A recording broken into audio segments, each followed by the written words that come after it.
Napansin ni Jackson ang desperadong titig ni Enchred at nagpatuloy, sinasabi sa kanya na palagi niyang kailangang magkaroon ng mata sa likod ng kanyang ulo.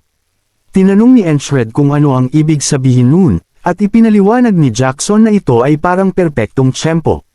Halimbawa, ang kariton sa likod ng mga tolda na dumadaan ngayon. Gulat si Enchred nang makitang mayroon ng kariton sa likod niya. Pero paano niya nalaman? Talaga bang may mata siya sa likod ng kanyang ulo? Sinabi rin ni Jackson na mababali ang kariton, at ilang segundo lang ang nakalipas, nangyari nga iyon. Tinanong ni Enchred kung siya ba ay isang uri ng propeta na may nakatagong talento. Pero sinabi ni Jackson na malamang ay masyado siyang maraming oras na kasama si Rem kaya niya naisip iyon. Sinabi ni Jackson sa kanya na sinundan lang niya ang tunog dahil narinig niya mula rito ang langit-ngit ng tornilyo ng kariton. Kung mahusay niyang marinig ang nasa paligid niya, halos mahuhulaan niya ang susunod na mangyayari. Mas nagulat si Enchred na nakarinig siya ng isang bagay na napakatahimik, dahil hindi man lang niya narinig ang kariton noong una. Iniwan ni Jackson sa kanya ang isang huling payo. Dapat niyang patuloy na subukang pakinggan ang nasa paligid niya, at hasain ang kanyang pandama upang mas mahusay niyang ibukod ang mga tunog. Napansin ni Enchred na ito ay isang medyo magandang paliwanag. Sinabi ni Jackson sa kanya na huwag siyang magkamali ng akala. Tamad siya pero ayaw niyang mabalisa ang kanyang konsensya dahil hindi siya nakatulong. At sa panahong ito, parang patuloy siyang nagsisikap na matuto ng mga bagong bagay. Pagkatapos gumabi, tinangka ni Enchred na harapin ang kanyang pangalawang pader sa harap ng tiyak na kamatayan. Ang tanging layunin na dapat niyang tapusin ay marinig silang paparating. Naririnig niya ang mga yabag ng mga gwardya na nagpapatrolya, ang tunog ng mga sulo, ngunit walang tunog ng asasin. Desperado siyang sinubukan siyang marinig, ngunit nauwi siya sa parehong kapalaran, at nagising muli sa nakakainis na tunog ng isang lumang kwento. Kahit na siya ay namatay, naaalala ng kanyang katawan ang lahat ng malinaw na parang kahapon lang. Naaalala niya ang kanyang natutuhan, at ang sakit na kanyang tiniis. Bumalik siyang muli kay Jackson na nagsabi sa kanya na makakakuha siya ng maraming impormasyon mula sa tunog, dahil masasabi nito sa kanya ang lokasyon ng isang bagay batay lamang sa direksyon. At kapag kayanan niyang marinig ang mahihinang tunog, ang kanyang mga tainga ay magiging pangalawang pares ng mata na kailangan niya. Bigla siyang pamitik ng kanyang mga daliri, at sinabi kay Enchred na ang tunog ay isang alon. Ito ay kumakalat sa lahat ng direksyon, gaano man ito katahimik. Sa kaguluhan ng libu-libong magkahalong tunog, kailangan niyang ibukod ang isa, at panatilihin ito. Sinubukan ni Enchred na gawin iyon sa isa sa pinakamataong bahagi ng kampo, at nagsanay sa itinuro sa kanya ni Jackson. Una niyang ibinukod ang tunog ng mga bandilang nagliliparan. Dapat ay mayroong hindi bababa sa 7 hanggang 10 bandilang magkakasabay na nagliliparan. Pagkatapos ay ibinukod niya ang mga tunog ng mga yabag na nasa tabi mismo niya. Sinubukan niyang damhin ang bawat tunog, ang pamilyar at hindi pamilyar, anuman ang mga ito. Biglang lumitaw si Krang at tinanong kung anong uri ng pagsasanay ang ginagawa niya ngayon, habang tinatawag din siyang NC. Tinanong ni Enchred ang tungkol sa kakaibang palayaw na iyon.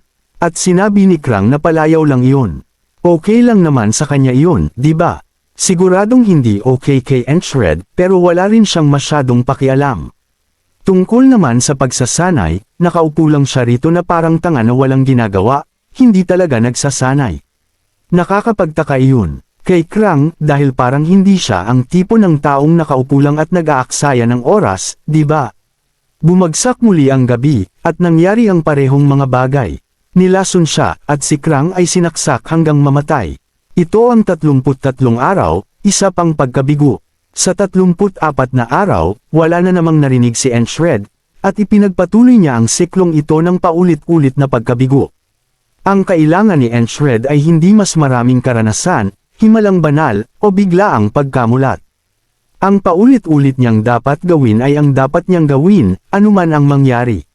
Sa pagkakataong ito, nang tangkain ni Krang na lumapit ng palihim sa kanya, idinilat niya ang kanyang mga mata bago pa man makapagsalita si Krang. Nagulat si Krang, talagang naramdaman niya ito. Dapat ay sinasanay niya ang kanyang pandama, di ba? Dahil hindi siya isang tandang nag-aaksaya ng oras. Sa gabing ito, sa sandaling ihagis ng mamamatay tao ang lason na karayom, mabilis na umiwas si Enchred, at sumugod pabalik sa assassin. Mula ngayon, ang walang mukhang kamatayan na kanyang nakaharap ng maraming beses ay hindi na walang mukha. Nagalit ang assassin at gumanti kay Enchred, na nararamdaman niyang hindi siya mahusay sa labanan. Sa kabila ng kanyang mga kakayahan bilang assassin, kaya niya siyang patayin.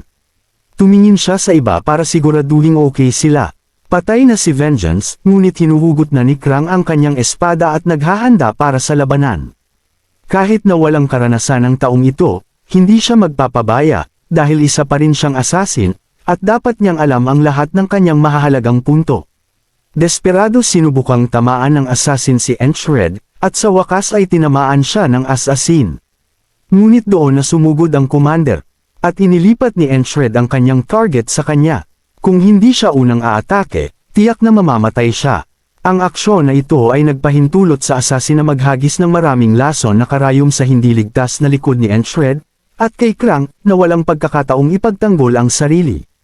Sa halip na gumanti, sumugod ang commander sa likod ni Enchred upang saluhin ang lahat ng lason na karayom gamit ang kanyang balabal, at pagkatapos ay lumipat kay Krang, na iniligtas silang dalawa. Dating akala ni Enchred na kasama siya ng assassin, ngunit ngayon ay pinuprotektahan niya sila. Anuman ang mangyari, ito na ang kanyang pagkakataon upang wakasan ito. Sumugod siya sa assassin, na nagawang ipagtanggol ang kanyang atake, ngunit wala nang masyadong pagpipilian. Tumakbo siya palayo, na nagtapos sa gabi sa isang tagumpay. Lumapit si Krang mula sa likod at sinabi na malamang ay siya ang pinuntahan ng mamamatay tao, na alam na ni Enchred, dahil walang magbabayad sa isang mamamatay tao para patayin ang isang ordinaryong sundalo na tulad niya, o si Vengeance. Sinabi ng commander na tama nga ang hinala niya, matalas ang kanyang pandama para sa isang sundalo. Napansin ni Enchred kung paano niya pa rin mahigpit na hinahawakan ang kanyang espada. Kakampi niya siya, ngunit hindi niya maaaring ipaalam ang ganitong bagay, at dahil siya ay isang saksi, alam niya kung ano ang dapat mangyari. Biglang hamarang si Krang sa harap niya. Sinabi niya sa commander na mayroon siyang hihilingin, dahil ayaw niyang may mamatay ngayong araw. Yumuko ang commander sa kanya at sinabing gagawin niya ang kanyang nais.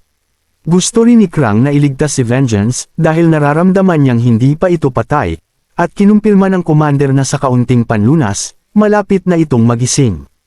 Iniisip ni Enchred na dapat ay may kaalaman siya sa mga panlunas, at lumipat si Krang sa paglilinis ng gulo na ito, dahil magiging abala kung malalaman ng mga tao na may mga assassin sa kampo. Alam ni Enchred na walang maghahinala kung walang matitira, kung saan mayroon siyang ideya. Sa kalaunan, sinunog nila ang buong tolda, at sumugod ang mga tao na may dalang tubig habang kinukumpirma nila na dalawa lamang ang nakaligtas sa tatlo. Sa pamamagitan nito, nawala na ang mga bakas ng mga assassin, at si Krang na ang bahala sa iba pa. Siya at ang commander ay lumayo sa kampo sa kalaliman ng gabi, at sinabi ng commander na kung hindi pinabagal ng leader ng squadron na iyon ang assassin, sana ay namatay na siya. Nagbago kaya ang isip niya dahil sa kanya. Kinumpirma ito ni Krang, dahil masyadong interesante ang lalaking iyon. Sinubukan niyang iwasan ang ganitong bagay, ngunit kapag iniisip niya ito, wala siyang maramdaman. Malamang ay nahawa siya sa kanya, ngunit sa susunod nilang pagkikita, magkikita sila sa kani-kanilang mga papel. Sa loob ng isip ni Enchred, nawawala ang karit ng taga-sundo, bagamat lumapit ang bankero at sinabing muli niyang makakaharap ang kamatayan sa hinaharap. Mas tiwala si Enchred kaysa kailanman, at sinabi sa kanya na subukan niya. Sa wakas, natalo niya ang isa pang umuulit na araw, at nagawang magising sa susunod na umaga. Ngayon ay nararamdaman na niya ang presensya ng karamihan sa mga bagay, ngunit hindi pa rin niya maramdaman ang fairy na iyon, kaya marami pa siyang gagawin pagbalik niya. Salamat na lang at wala siyang natamong kahit anong pinsala, kaya maaari na siyang bumalik ngayon. Ngunit bago siya umalis, tinanong ni Vengeance kung bakit niya siya iniligtas sa sunog ng ganoon, dahil hindi naman sila magkakilala. Hindi makapaniwala si Enchred na nagtatalak pa ang lalaking ito tungkol sa pagliligtas niya sa kanyang kawawang buhay, ngunit sinabi niya na sila ay magkakampi. Wala nang ibang dahilan na kailangan pa. Medyo napahiya si Vengeance, dahil marami siyang masasamang sinabi sa kanya noon. Talagang hindi siya makasarili. Tinanong din niya kung babalik siya sa kanyang squadron, na kinumpirma ni Enchred, At sinabi ni Vengeance sa kanya na maghanda siya para sa isang masamang pakiramdam pagdating niya roon. Tinanong ni Enchred kung ano ang nangyari, at ipinaliwanag ni Vengeance na may kumakalat na tsismis. Na ang buong base ay sinumpa ng isang uri ng espiritu. Sa kampo ng koponan, nagbabangayan sina Ragna at Rem tungkol sa isang bagay, na agad namang nauwi sa rambulan. At lahat ng malapit sa kanila ay tumakbo palayo para hindi masaktan ng mga basurang ito. Ipinagpatuloy nila ang kanilang labanan sa pamamagitan ng suntok pagkatapos ng suntok, hanggang sa napuno na si Rem at nangakong bubuksan niya ang kanyang bungo. At sinabi ni Ragna sa kanya na subukan niya dahil siya ay walang iba kundi isang mabahong barbaro. Dumating si Enchred at sinabing hindi sinumpa ang base pero para na rin siyang sinumpa kasama ng mga basurang ito. Sinabi niya sa kanila na tumigil, na ikinagulat nila dahil akala nila ay patay na siya. Na itinanggi ni Enchred, ngunit malapit na siyang mabaliw kung hindi nila titigilan ang kalokohang ito. 4 na araw na ang nakalipas mula nang bumalik si Enchred sa kanyang squadron, at dahil sa kanyang pinahusay na pandama. Napansin niya si Jackson, na tahimik na umaalis, at humingi ng paumanhin sa paggising sa kanya. Sinabi ni Enchred na okay lang dahil gigising din naman siya at mag-e-ensayo. Napansin din ni Jackson na mayroon siyang matalas na pandinig, kahit na ilang araw pa lamang siyang nagsimulang magsanay. Dapat niyang ipagpatuloy iyon, dahil tutulong siya sa anumang paraan na posible. Ang karaniwang mga labanan ay bibihira, dahil papalapit na ang taglamig. Ang mga karaniwang labanan ay bibihira na lamang, dahil papalapit na ang taglamig. Dahil marami siyang ekstrang oras, ginamit ito ni Enchred para sanayin ang kanyang sarili hanggang sa hindi na niya kaya. Dahil yun lamang ang tanging bagay na maaari niyang gawin. Pagbalik niya mula sa kanyang pagsasanay, napansin niya si Odin ay nagpupush up gamit ang isang braso na may isang higanteng bato sa likod. Sabi niya ay malamang nagaling siya sa kanyang ehersisyo sa umaga. Abala siya sa mga araw na ito. Tinapos niya ang kanyang mga push up at tumayo, nakatataas kay Enchred habang ginagawa niya ito. Napansin niya na ang isang mahusay na sanay na katawan ay isa ring sandata, kaya dapat niyang kayanin ang isang sipa mula sa Polaka ngayon. Bagamat masyado pa ring manipis ang kanyang katawan, kaya dapat siyang patuloy na magsanay tulad ng ginawa niya ngayon. Iniisip ni Enchred na masyado siyang malaki, ngunit sinabi niyang susubukan niya. Habang sinusubukan nilang pag-usapan ang ibang bagay, isang kaguluhan ang maririnig sa kalapit na tolde ng sipa ni Rem si Ragna mula sa kanyang kama, dahil turno na niya sa tungkulin, ngunit nangangahas pa rin siyang matulog na parang isang tamad na bastardo.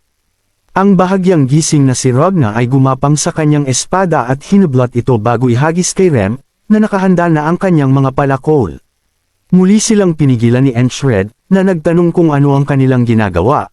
Sabi ni Rem na gutom na siya, at itong bastardong ito na nakaatas sa kusina ay natutulog pa rin na parang sanggol. Sinabi ni Enchred sa kanya na magsimula ng magluto, na sinang-ayunan naman niya. Tinawag siya ni Rem na bastardo at sinabing hindi na kailangan ang ginawa niya kung gagawin din naman niya ito. Ngunit itinulak siya ni Ragna palayo dahil mabaho siya.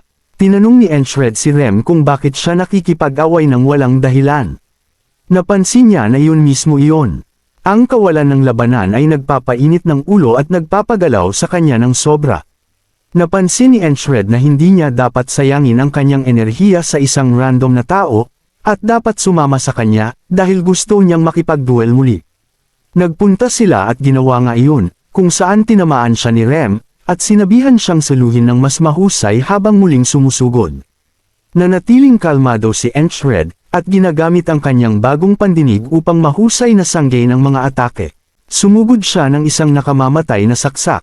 Natural lamang, umiwas si Rem, na nagpapahintulot sa kanya na hablutan ang kanyang talam gamit ang isa sa kanyang mga talam at hablutan siya gamit ang kanyang dalawang kamay.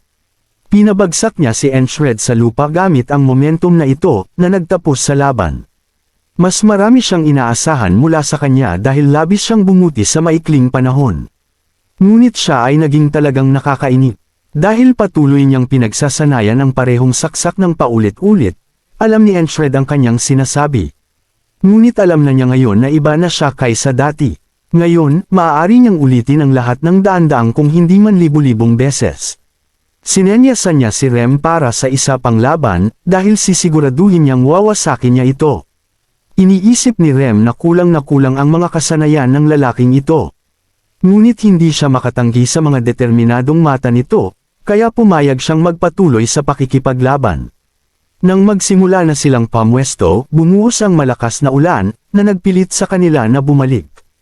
Umaasa si Rem na hindi siya magkakaroon ng foot fungus. Habang ang lahat ay abala sa kani-kanilang ginagawa, maging ito man ay pagdarasal o pagtulog, pumasok din si Christ sa loob, at nagtataka kung ilang beses niyang kakailanganing kanselahin ang kanyang mga duelo dahil sa hanggal na ulan na tulad nito. Talagang nagsisimula na siyang maniwala na sila ay isinumpa. Tinanong ni Enchred kung anong sumpa ang kanyang sinasabi. At sinabi ni Christ na ito ay tungkol sa isa mula sa mga chismis. Naalala ni Enchred na may katulad na sinabi si Vengeance, na ang buong kampo nila ay isinumpa. Napansin ni Christ na ang panahon ay masyadong kakaiba, tumaas ang mga nasawi, at ang insidente sa medical tent ay hindi nakakatulong. Tama lamang na sabihin ng mga tao na ito ay isang uri ng sumpa, bagamat malamang na hindi ito totoo. Napansin ni Enchred na hindi hahayaan ng mga nakatataas na kumalat ng matagal ang mga chismis na ito. Tinanong ni Christ kung ano ang kanyang ginagawa sa pasukan, at ipinaliwanag ni Enchred na sinasanay niya ang kanyang pandama. Nagtataka siya kung paano niya magagawa iyon gayong malakas ang ulan. Napansin ni Rem na wala itong may dudulot na mabuti sa kanya, ngunit binati siya ni Jackson sa paghahanap ng isang malikhaing paraan upang magsanay, dahil tiyak na makakatulong ito sa kanya. Lumingon si Rem sa kanya at tinanong kung ano ang itinuro niya sa kanya. At simula kailan pa siya nagsimulang magmalasakit sa anumang bagay, gayong sobrang ingay sa lugar na ito. Iminungkahi rin ng iba pang mga paraan para siya magsanay, tulad ng paghiga o pagtingin sa kanyang poster. Naunawaan na ngayon ni Rem na nakita ng mga lalaking ito ang nakita niya kay Enchred.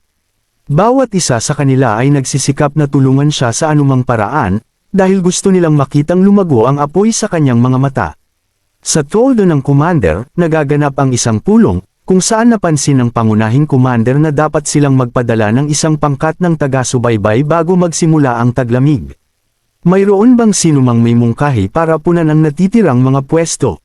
Iminungkahi ng ferry commander ang pinuno ng ika-444 na squad, na para sa pangunahing commander ay medyo hanggal. Baka pigilan niya ang mga taga-subaybay. Sinabi ng ferry commander na maaari siyang magdala ng ilang hindi inaasahang resulta, at inirekomenda niya ito dahil lamang sa kanyang kutob. Kinabukasan, natanggap ni Enchred ang balita na ipapadala siya sa unit ng mga taga-subaybay. Pagbalik niya sa kampo, tinanong ni Christ kung may ginawa ba siyang nakagalit sa mga commander habang nagbibihis si Enchred. Sinabi niya na wala siyang ginawa, bagamat nahirapan si Christ na maniwala. Nagdududa pa rin si Enchred sa ferry commander. Marahil gusto niyang harapin siya matapos umalis si Krang. Lumapit si Rem at tinanong kung talagang aalis siya, dahil matutulungan niya siyang makaalis sa buong pagsubok na ito. Sinabi ni Enchred na hindi niya maaaring gamitin ang kanyang palakol sa superior, tulad ng karaniwan niyang ginagawa.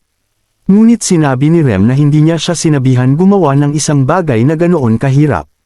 Sinabi ni Enchred sa kanya na huwag niya talagang gawin ito habang wala siya.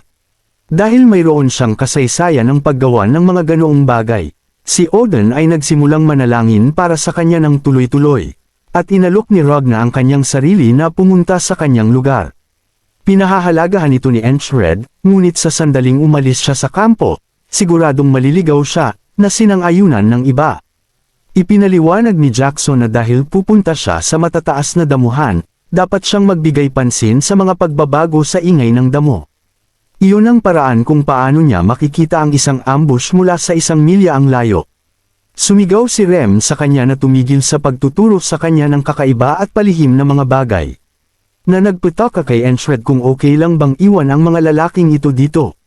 Dahil palagi silang mag-aaway, gayunpaman, walang sinuman ang mas angkop para sa trabahong ito. Pagkatapos niyang magpalista, dahil sa kanyang hindi gaanong kahusay na mga kasanayan, palagi siyang inililipat at pinupunan ng iba. Ang isang lugar kung saan naging kapaki-pakinabang siya ay mismo sa kampong ito. Dahil kahit noong araw na dumating siya sa kanilang pintuan sa kampo, nag-aaway sila, ngunit nagawa niyang kontrolin ang mga tampolasang ito. Sinabi ni Enchred sa kanila na okay lang, at nagtaka si Rem kung siya ay matapang, o hanggal. Sinabi ni Jackson na dapat siyang magpasalamat sa kanya. Dahil kung hindi, siya ay magkakaroon ng butas sa puso sana ngayon, bagamat iniisip ni Rem na siya ang mawawalan ng ulo. Iniisip ni Enchred na kahit na ganoon sila, napakahusay pa rin nilang mga mandirigma, kaya sayang naman kung mawala sila. Ang pag-iisip ng ganito ay hindi rin naman haantong sa kung saan. Alam niya kung nasaan siya pagdating sa kasanayan, at ang kailangan lang niyang gawin ay gumaling. Dahil ang mga taga-subaybay ay pupunta sa harapan, maaari niyang gugulin ang kanyang oras sa pag-insayo. Habang sinasanay ang kanyang pandama, sinabi sa kanya ng isa pang miyembro ng unit ng mga taga-subaybay na mag-focus. Dahil maaaring pareho sila ng ranggo na pinuno ng squad. Ngunit siya ang pinuno ng squad ng mga taga-subaybay na ito, kaya kung mayroon siyang problema, dapat nilang pag-awayan ito. Ito si Andrew Gardner, pinuno ng squad ng mga taga-subaybay. Pinagtawanan ng iba si Enchred dahil siya ay mula sa squad ng mga itinakwil. Marahil ay hindi pa niya alam kung paano humawak ng maayos na espada. Sinabi ni Andrew na kung hahamunin niya siya, susubukan niyang hindi siya saktan, dahil wala na siyang silbi. Hindi na siya hihigit pa roon. Pagkatapos ay gumawa siya ng pahayag sa squad. Kung dumating ang kaaway, basagin lang nila ang kanilang mga bungo. Simple lang iyon. Hindi makapaniwala si Enchred sa nakikita niya. Ang pangkat ng mga taga-subaybay, na dapat ay tahimik, ay ngayon ay lumilikha ng ingay mula sa kung saan. At ang pinuno ng squad ay mas berde pa kaysa sa bagong usbong na bulaklak.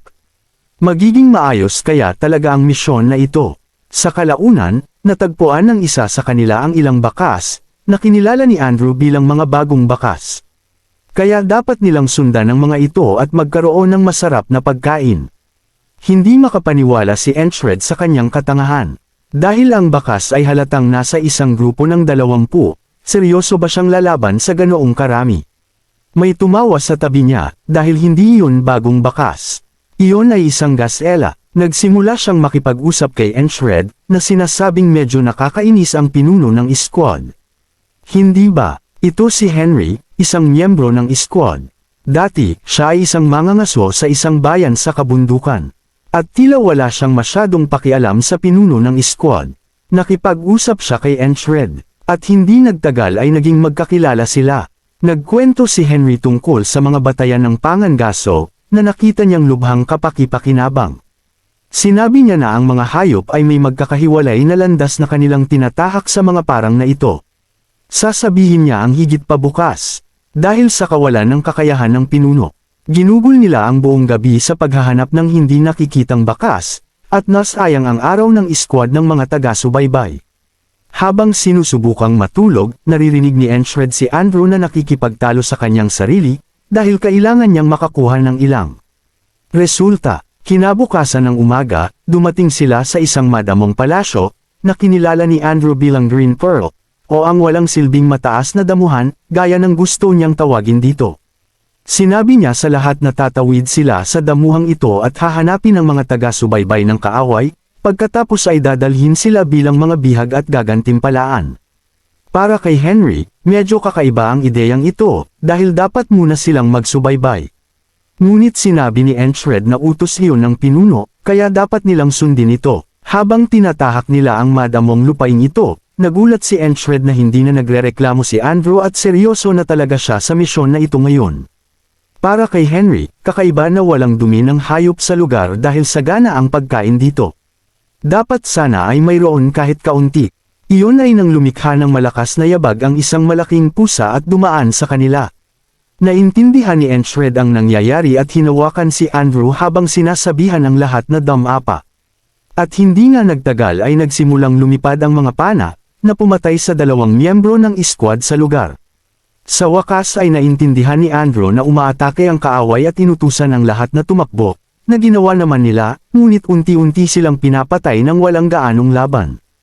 At si Enchred na lang ang natira, na lubos na napapalibutan.